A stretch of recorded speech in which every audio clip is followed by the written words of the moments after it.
Hello everyone, current affairs with prelim booster series में आपका स्वागत है। आज है 26 मई 2021। तो आज हम देखेंगे कि पीआईबी, द हिंदू और अलग अलग न्यूज़पेपर्स में कौन कौन से आर्टिकल प्रीलिम्स 2021 और 2022 की दृष्टि से काफ़ी इंपॉर्टेंट हैं। तो चलिए शुरू करते हैं। जैसा कि आप देख रहे हैं, आज है 26 मई 2021। तो आज करंट अफेयर्स में कौन कौन से आर्टिकल इंपॉर्टेंट रहे हैं उनको हम कंप्लीट करेंगे। तो हमारा जो आज पहला आर्टिकल है वो है हवाना सिंड्रोम से संबंधित। सबसे पहला प्रश्न तो आपसे ये पूछा जा सकता है कि हवाना सिंड्रोम है क्या। वास्तव में एक तरीके का सोनिक अटैक माना जाता है। सोनिक अटैक का मतलब एक तरीके से किसी वेव्स का उपयोग किया जाता है किसी भी पर्सन को मारने के लिए। क्लियर? सोनिक अटैक उसको कहते हैं।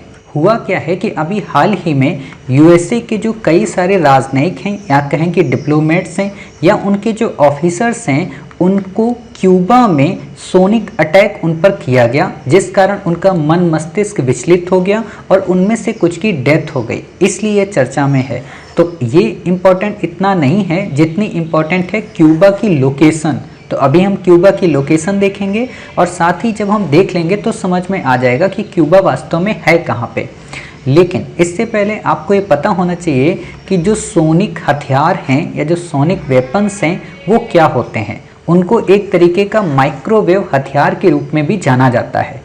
ये वास्तव में जो माइक्रोवेव हथियार होते हैं, इन पे हाई फ्रिक्वेंसी की विद्युत चुंबकीय विकिरणों का उपयोग किया जाता है। जैसे आप लोग लेज़र लाइट हमेशा देखते हैं ना, बिल्कुल लेज़र लाइट की तरह ही विद्युत चुंबकीय विकिरण होते हैं। आपको विद्युत चुंबकीय विकिरण को काफ़ी डिटेल में पढ़ने की ज़रूरत नहीं है, आपसे क्वेश्चन नहीं पूछा जाएगा। आप ये देख रहे हैं जो बाइडेन साहब को काफ़ी चिंतित नज़र आ रहे, ये एक तरीके का होता है। ये आप जैसे देख रहे हैं, ये बिल्कुल कहा ये भी गया है अभी हाल ही में जो लद्दाख में इंडिया और चाइना की टसल हुई थी, तो वहाँ पे इंडियन सैनिक के ऊपर कहा जाता है कि चाइना ने इसी माइक्रोवेव सिस्टम का उपयोग किया था। क्लियर? तो आपको हालांकि याद नहीं रखना है, बट ये पता होना चाहिए। आपसे सिंपल सा क्वेश्चन कभी भी पूछा जा सकता है कि हाल ही में चर्चा में रहा एक्टिव डिनायल सिस्टम क्या है। यह आतंकवादी गतिविधियों का एक संगठन है या फिर ये एक माइक्रोवेव टाइप का वेपन्स है। तो आप सिंपल सा बता देंगे कि साहब ये एक माइक्रोवेव वेपन्स है जो कि यूएसए का है। ऐसा ही चाइना ने एक बनाया है। चाइना का नाम है पॉली WV1। आपसे सिंपल सा क्वेश्चन पूछा जा सकता है कि हाल ही में चर्चा में रहा पॉली WV1 क्या है। ये सरसों की एक प्रजाति है, ये कपास के लिए एक कीट है या फिर ये एक माइक्रोवेव वेपन है। तो आप बता देंगे कि माइक्रोवेव वेपन है और अमेरिका का एक्टिव डिनायल सिस्टम है। जैसे यूपीएससी ने थर्ड मैकेनिज्म के बारे में पूछा था ना, तो इस पे भी आपसे क्वेश्चन पूछा जा सकता है। अब हम देख लेते हैं एक बार क्यूबा की लोकेशन। तो ये है हमारा एक तरीके का प्यारा भारत। प्यारे भारत से हम चले वेस्ट की ओर, और जब हम वेस्ट की ओर चलेंगे तो ये हमें मिलेगा अमेरिका। अमेरिका में कैरेबियन जो कंट्री हैं, यहीं पे आपको मिलेगा ये क्यूबा। ठीक है, ये है कैरेबियन कंट्री, इसी को बोलते हैं क्यूबा। और क्यूबा की ही राजधानी है हवाना। क्लियर? ये आप देख सकते हैं एक तरीके का। तो इतनी बातें आपको समझ में आ गई, बाकी आपको कुछ भी नहीं याद रखना है। सिंपल सी बात है, अगर पूछे कि हवाना की लोकेशन कहाँ पे है तो कैरेबियन सी में, गल्फ ऑफ मैक्सिको के पास में। ये कैरेबियन सी, ये गल्फ ऑफ मैक्सिको। इससे ज़्यादा आपको यहाँ पे रटने की कुछ भी ज़रूरत नहीं है। ठीक है, चलिए नेक्स्ट आर्टिकल अपना देखते हैं। नेक्स्ट आर्टिकल है हमारा नेट जीरो बाई 2050। इसे अंतर्राष्ट्रीय ऊर्जा एजेंसी यानी कि इंटरनेशनल एनर्जी एजेंसी के द्वारा इनिशिएटिव चालू किया गया है। आपसे सिंपल सा क्वेश्चन पूछा जाएगा कि नेट जीरो 2050 क्या है। क्या ये भूखमरी से लड़ने का अंतर्राष्ट्रीय ऊर्जा एजेंसी का एक मैकेनिज्म है, या WHO का मैकेनिज्म है, या गरीबी को समाप्त करने का मैकेनिज्म है? तो आप कहेंगे नहीं साहब, ये शुद्ध शून्य उत्सर्जन यानी कि जो ग्रीन हाउस गैस जो एमिट होती हैं उनको शून्य करने से संबंधित है, या कहें कि उन ग्रीन हाउस गैसेस के मध्य संतुलन बनाए रखने के लिए ये एक मैकेनिज्म है। आपसे डिटेल में नहीं पूछेगा। अगर आपको सिंपल सा नाम दे देगा ना नेट जीरो, तो आप देखकर ही बता देंगे कि अच्छा नेट जीरो ये ग्रीन हाउस या कहें जलवायु परिवर्तन से संबंधित एक इनिशिएटिव है। ठीक है, इससे ज़्यादा कुछ भी आपको याद नहीं रखना है, बाकी आपके लिए कोई काम की चीज़ें नहीं है। ठीक है, जैसे कि आप ये देख रहे हैं, मैंने चाइना के बारे में बताया था माइक्रोवेव वेपन्स का, ठीक है, तो उसी की चर्चा की रिपोर्ट थी। ये इंटरनेशनल एनर्जी एजेंसी के बारे में अब हम देख लेते हैं। क्वेश्चन आपसे पूछा जा सकता है, मोस्ट इंपॉर्टेंट है। क्यों इंपॉर्टेंट है अभी आप समझ जाएंगे। पहला तो ये एक अंतर सरकारी संगठन है। अंतर सरकारी का मतलब इंटर गवर्नमेंटल, गवर्नमेंटल नाम आ गया, यानी कि इसमें कई सारी सरकारें आपस में मिलकर नीति नियम और सिद्धांत बनाती हैं।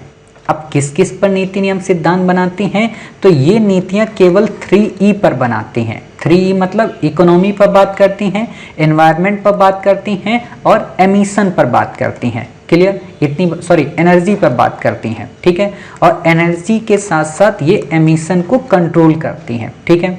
तो आपको जब भी क्वेश्चन आए ना, कभी भी आपको अगर लिखना हो एनवायरनमेंट पे या एनर्जी पे, इकोनॉमी पे, तो आप भी ऐसी टर्मोलॉजी का उपयोग क्या करें कि सरकार को 3E पर फोकस करना होगा, इकोनॉमी पर, एनर्जी पर और इन्वायरमेंट पर, ताकि इंडिया का जो डेवलपमेंट है वो सस्टेन हो सके। तो एग्जामिनर को आपको नंबर काफ़ी ज़्यादा दे देगा, ठीक है। चलिए, इसके बाद बात आती है क्या इंडिया इसका मेंबर है। तो आपको दो बातें पता होनी चाहिए। एक तो इंडिया इसका सदस्य नहीं है, पहली बात, ठीक है। दूसरी बात क्या है कि इंडिया इसका संस्थापक सदस्य भी नहीं है। अब सिंपल सी बात है, तो इलॉजिकल बात हुई कि जब सदस्य ही नहीं है तो संस्थापक सदस्य तो होगा ही नहीं, ठीक है। अब तीसरी जो इंपॉर्टेंट बात है, इंडिया इसका एसोसिएट मेंबर है, यानी कि सदस्य पूर्ण नहीं है, लेकिन जब मंच में मीटिंग होती है तो पार्टिसिपेट कर लेता है जाकर, यानी कि इसको पूरी तरह से सदस्यता प्राप्त नहीं है, ठीक है। अब आपके मन में आएगा सर क्या इंडिया के पड़ोसी कोई मेंबर हैं, तो चाइना भी इसका मेंबर नहीं है, रसिया भी इसका मेंबर नहीं है। तो आप ये मेजर कंट्री याद रखना कि इंडिया, चाइना, रसिया तीनों इसके मेंबर नहीं हैं, ठीक है। 28 टोटल मेंबर हैं। आप कमेंट बॉक्स में देखेंगे हमने उन 28 मेंबर की लिस्ट दे दी है। हालांकि याद रखने की ज़रूरत नहीं है, आपसे नहीं पूछेगा, इतना ही पूछेगा क्या इंडिया इसका मेंबर है, तो आप बता देंगे कि नहीं मेंबर है। दूसरी इंपॉर्टेंट बात है कि विश्व ऊर्जा आउटलुक रिपोर्ट किसके द्वारा जारी की जाती है, यानी कि world energy outlook report. Simple सा क्वेश्चन पूछेगा कि वर्ल्ड एनर्जी आउटलुक रिपोर्ट क्या इंटरनेशनल एनर्जी एजेंसी के द्वारा, तो आप कहेंगे बिल्कुल साहब, और इसने अभी हाल ही में इंडिया एनर्जी आउटलुक रिपोर्ट जारी की। बाकी इसमें डिटेल में आपसे क्वेश्चन नहीं पूछेगा। देखो यूपीएससी का एक फॉर्मूला है क्या, कि उस रिपोर्ट को पहले तो हल्के में पूछेगा, शुरू में एक बार वो पहले बेसिक पूछ लेगा कि फला रिपोर्ट किसके द्वारा जारी की जाती। सेकेंड टाइम 2 से 3 वर्ष बाद उस रिपोर्ट के इंडिकेटर्स पे पूछेगा। थर्ड टाइम उस बॉडी पे डेप्थ में उसके मेंबर पे पूछेगा। तो हम उसी क्रम में चलेंगे, जहां डेप्थ में जाना होगा वहां हम डेप्थ में जाएंगे, और जहां केवल हल्का हल्का ऊपर से पढ़ना है वहां हल्के हल्के पढ़ेंगे, ठीक है, ताकि आपकी प्रीलिम की तैयारी बोझिल ना लगे, क्योंकि बहुत ज़्यादा कंटेंट होता है मार्केट में, बस बच्चों को ये पता ही नहीं होता है कि क्वेश्चन आएगा कहाँ से, ठीक। फिर आती है जेब्रा फिश। हाल ही में चर्चा में इसलिए रही कि कई सारे जो एस्ट्रोनॉट्स हैं या अंतरिक्ष यात्री हैं, उन्होंने मंगल ग्रह पर इस जेब्रा फिश को भेजा था और ये चेक किया था कि क्या इस पर वहाँ के किसी विकिरण का कोई प्रभाव पड़ेगा, तो पता चला कम पड़ता है, ठीक है। और इससे ज़्यादा तो आपसे क्वेश्चन ये नहीं पूछेगा वैसे अंतरिक्ष का, लेकिन क्यों चर्चा में रही ये आपको पता होना चाहिए। आपसे क्वेश्चन सिर्फ एक ही पूछा जाएगा, वो भी IUCN को लेकर, कि IUCN में इसका क्या स्टेटस है, ये कम संकटग्रस्त है। इससे ज़्यादा आपको इसमें नहीं याद रखना है कि मीठे पानी की मछली है कि खट्टे पानी की मछली है, कुछ भी आपको नहीं याद रखना है, ठीक है। अब बात आती है चाइना का 17+1 कोऑपरेशन मंच क्या है। सिंपल सा क्वेश्चन आपसे यही पूछेगा कि क्या इसमें इंडिया मेंबर है, तो नहीं है। पहली बात तो ये पता होना चाहिए। दूसरा, ये है कहाँ का और किस क्षेत्र के लिए है, ये इंपॉर्टेंट है। तो पहला है कि लिथुआनिया ने इस्तीफा दे दिया है, तो इसलिए चर्चा में आ गया। अब आपके दिमाग में आएगा सर ये लिथुआनिया क्या है, तो अभी हम सब बताएंगे, थोड़ा धैर्य रखिए। वास्तव में इस मंच को 2012 में बनाया गया था और इसका पर्पज़ ये था कि जो मध्य और पूर्वी यूरोप के सदस्य हैं उनके मध्य इन्वेस्टमेंट और ट्रेड को प्रमोट किया जाए। यानी कि चाइना सोचता है कि जो मध्य यूरोप का पार्ट है या जो पूर्वी यूरोप का भाग है वहाँ तक भी हम अपनी पहुँच को बनाएं और उस पहुँच के माध्यम से हम अपने ट्रेड को एक्सपेंड करें, ठीक है। जैसे आप ये देख सकते हैं ये मेंबर हैं यहाँ पे, जैसे आप ये देख सकते हो नॉन EU जो मेंबर हैं, बोस्निया, सर्बिया, ये सारे मेंबर हैं इसके, ठीक है। तो आपको इतना बस याद रखना है। अब लिथुआनिया आपको पता होना चाहिए, ये लोकेशन है लिथुआनिया की। अभी आपको बताएंगे कि लिथुआनिया, एस्टोनिया, रोमानिया क्यों चर्चा में है और इनकी क्या प्रासंगिकता है, ठीक है। तो 12 सदस्य तो यूरोपीय संघ के हैं और 5 इसके बाल्कन राज्य हैं। अब आपसे क्वेश्चन पूछेगा क्या इसमें एशिया के मेंबर हैं, तो नहीं है इसमें एशिया के मेंबर, चाइना को छोड़कर, ठीक है। इसका मतलब ये समझ रहे हो ना, 17+1, 17+1 का मतलब क्या हुआ, 12 यूरोपीय संघ के, 5 बाल्कन राज्य, तो एशिया का तो नहीं हुआ है ना। एक कौन है एशिया का सिंगल, चाइना, ठीक है। तो आपको यहाँ पे 2 तरीके से क्वेश्चन पूछेगा कि इसमें एशिया, अफ्रीका और ऑस्ट्रेलिया कॉन्टिनेंट के सभी मेंबर हैं, तो आप कहेंगे नहीं साहब, इसमें केवल यूरोपीय कॉन्टिनेंट के मेंबर हैं, ठीक है, इंडिया इसका मेंबर नहीं है। अब प्रश्न आता है कि जो बाल्कन राज्य हैं ये कौन से हैं। हम देखो कोशिश यही करते हैं कि आपको हर एक चीज़ की बिल्कुल गहराई तक पहुंचा दे, ताकि उसके बाद आपको कहीं से कुछ भी पढ़ने की ज़रूरत ना पड़े, ठीक है। अब प्रश्न आता है कि बाल्कन राज्य कौन है, तो बाल्कन हम राज्य पढ़ें इससे पहले आप बाल्टिक कंट्री के बारे में सुनिए।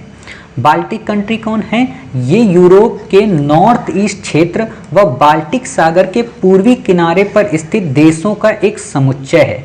अभी हम आपको दिखाते हैं कि वास्तव में बाल्टिक सागर है कहाँ पे, लेकिन इससे पहले आप देख लें कि पूर्वी किनारे पर स्थित देशों का समुच्चय है और बाल्टिक देशों में केवल 3 देश आते हैं, एस्टोनिया, लाटविया और लिथुआनिया। आप में से जिन बच्चों ने हमारे यहाँ MCQ सॉल्व करते हैं उनको ये क्वेश्चन हमने ज्योग्राफी में दे चुके हैं, तो आप में से कई बच्चों का गलत हो गया होगा, बट अब हम जब आपको दोबारा कभी देंगे तो आप इस क्वेश्चन को सही कर लेना। और एक बात और है, ये जो हम आपको करंट पढ़ा रहे हैं ना, इसके क्वेश्चन भी आपको सुबह MCQ में मिला करेंगे। जो आपके 15 MCQ आते हैं वो तो आ ही रहे हैं, साथ में आपको इसके 5 MCQ इन्हीं करंट से रिलेटेड होंगे। जैसे आज ये आपका 26 मई का है, तो कल सुबह आपको 27 मई का आने से पहले करंट आपको इसके MCQ 5 मिल जाएंगे, ताकि आपका आज की पढ़ाई का रिवीजन कल हो जाए, ठीक है।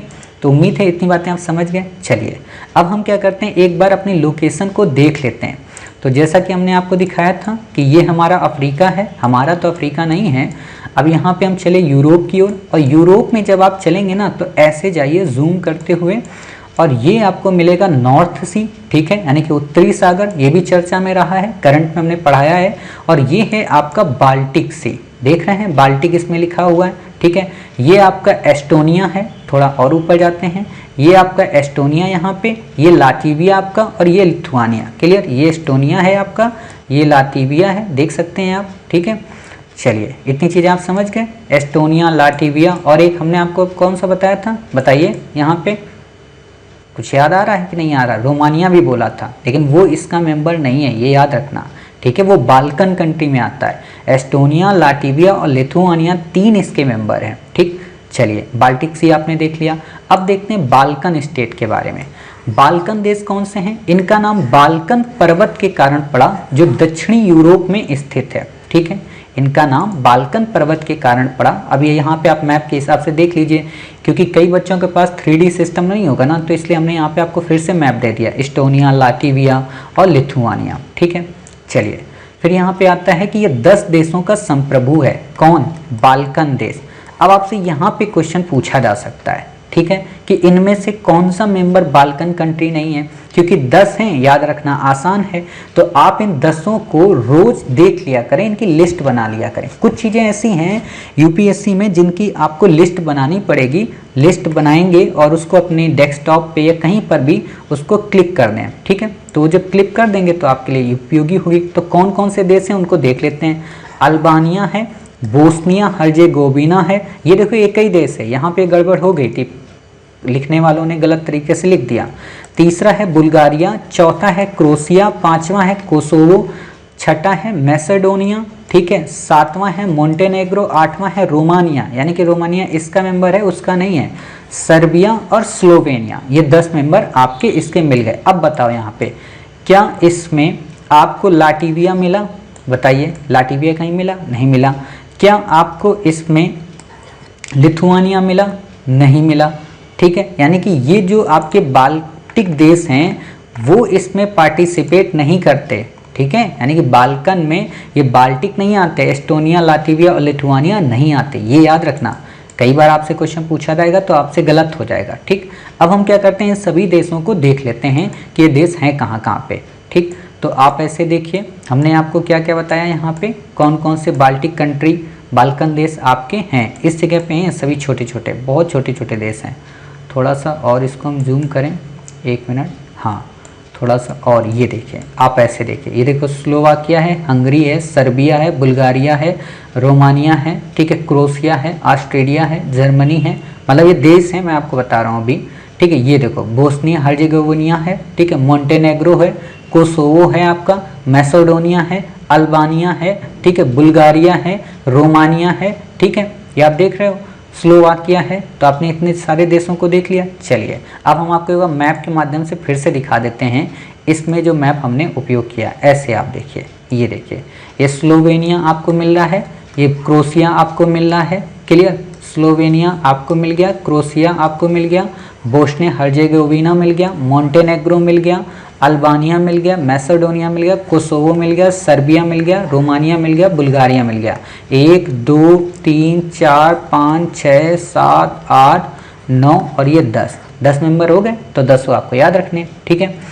तो इस तरीके से आज हम अपनी क्लास को कंप्लीट किया। काफ़ी अच्छे इंपॉर्टेंट आर्टिकल थे। उम्मीद है कि आपको सभी आर्टिकल समझ में आए होंगे। मिलते हैं, ये एक और मैप है आप देख सकते हैं, थोड़ा और अच्छा डेकोरेटेड है। मिलते हैं कल अपनी नई क्लास के साथ, यानी कि 27 में। तब तक अपना ख्याल रखें और स्वस्थ रहिए।